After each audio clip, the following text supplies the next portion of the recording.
I hit my 3-wood not only more accurate than my driver, but right now I'm hitting it further than my driver.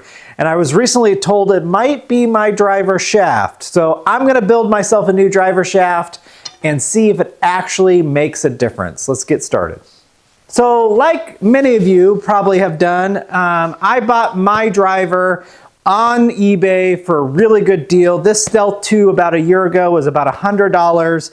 I think it was so cheap because it came with an aftermarket shaft. It's a low trajectory, stiff shaft, and I don't think I'm getting along with it very well. I've been hitting it for, like I said, for about a year, and it's okay. It's not amazing. And I was recently at a lesson and my coach saw that I hit my 3-wood really, really well and my driver not so well. And actually I hit my 3-wood further than my driver. And so he recommended just getting the same shaft that is in my 3-wood in my driver and see if it makes a difference. So that's what we're going to do. We're going to build a shaft, which is a Project X hazardous low spin 75 gram shaft.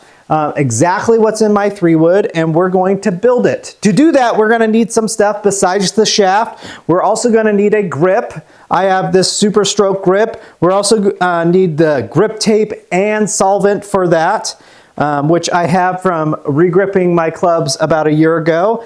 You're also going to need some epoxy that's made for building clubs, which I got this Brampton ProFix Long Cure epoxy for golf clubs. And then also you're going to need the correct adapter for your club head, which I got off of eBay. And I have a TaylorMade, so I got the TaylorMade adapter. And then you're also going to need some sandpaper. I have this 180 grit sandpaper, and that's just to take off the paint around the tip area so the adapter can fit. So let's get started building this shaft. So the first thing I did was I put the shaft inside my bench vise, and now we're gonna take some sandpaper and I'm just gonna sand around the tip area. The reason why is because right now my adapter doesn't fit because there's a bunch of tape on it, and we need to be able to seed this all the way down. So this is just going to help me take off the paint, and I don't want to go too far down.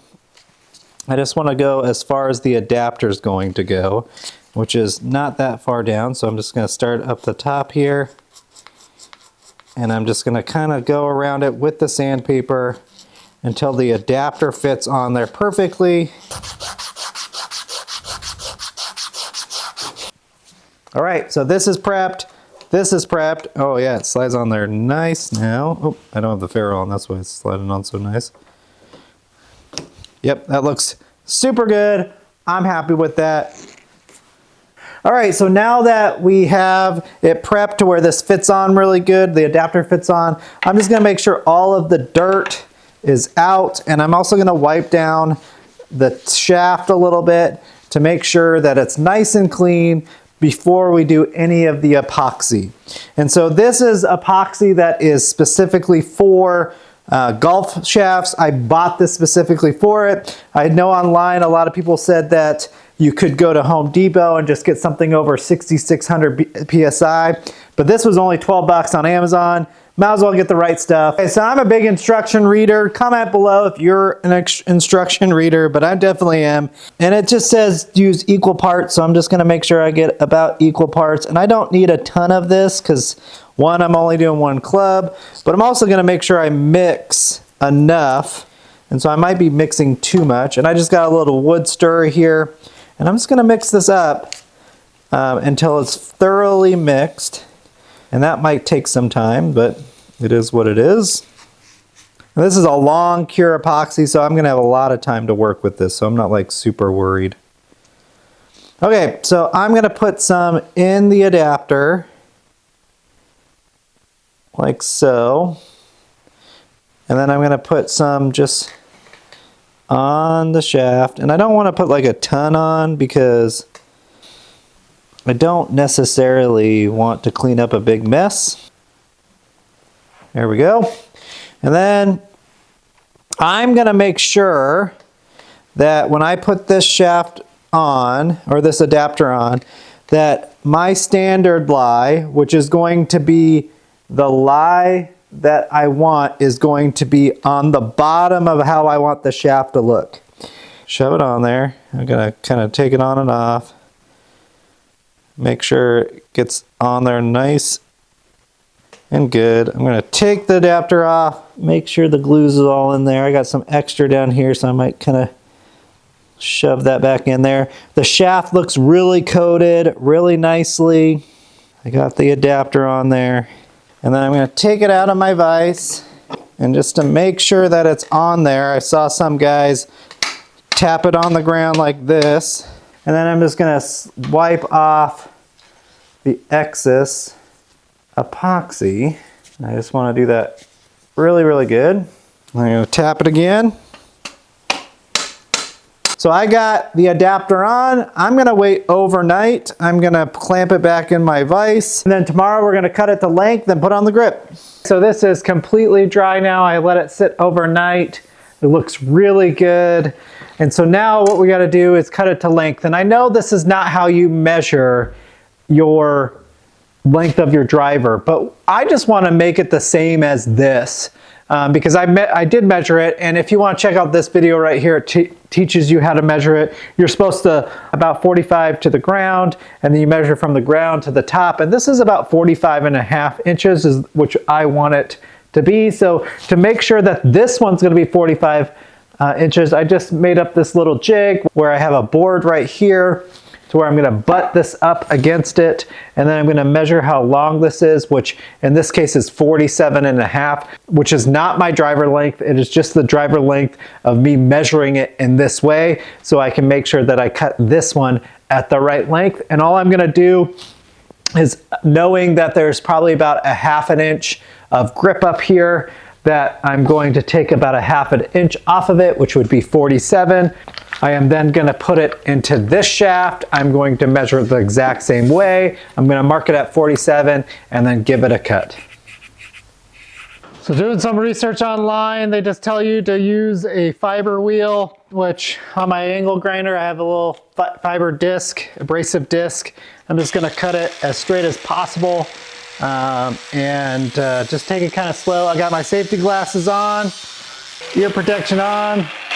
There we go. That was super easy, pretty square.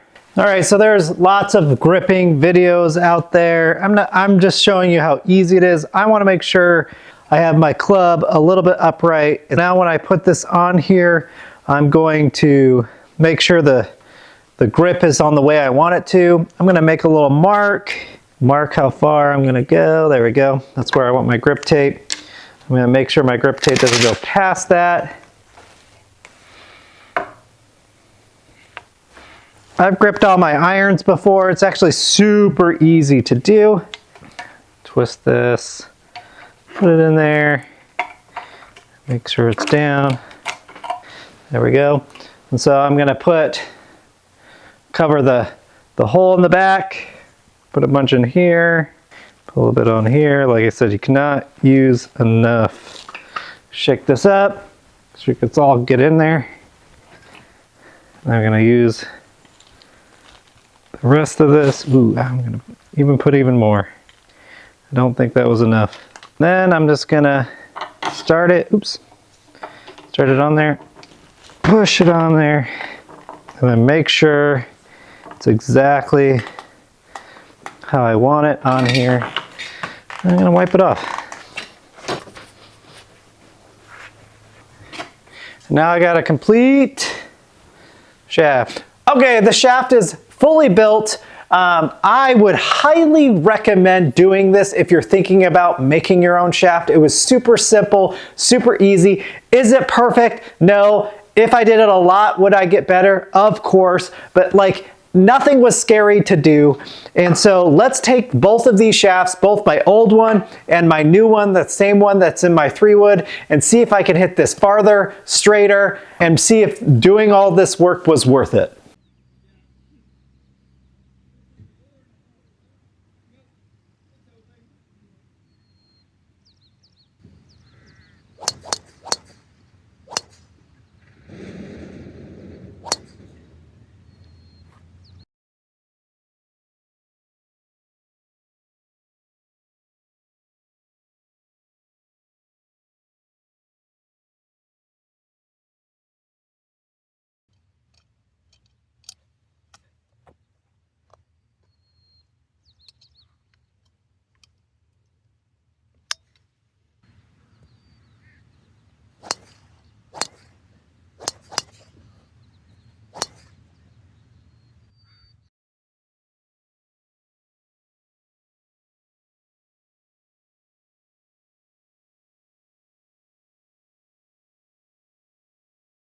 All right, so let's compare these two shafts and the data that I got at the driving range. I hit each shaft 12 times, and I took the best shot and the worst shot out of the data just so I have a clean set of 10 shots. And we're gonna go over some numbers. The first thing I wanna go over is carry distance, because that's kind of what I was looking for. I was hitting my 3-wood just as far, or if not farther, than my driver, and I went from an average of 252 with my old shaft all the way up to 276 with the new shaft, and that is a crazy jump, 20 yards with 10 shots, which is amazing.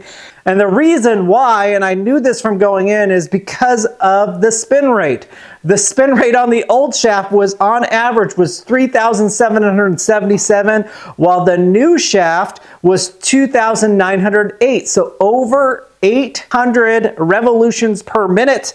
Now, the craziest thing is I was swinging the old shaft faster at 113 miles per hour, and the new shaft I was only swinging at 111 miles per hour. So I was swinging it slower and still getting way more distance.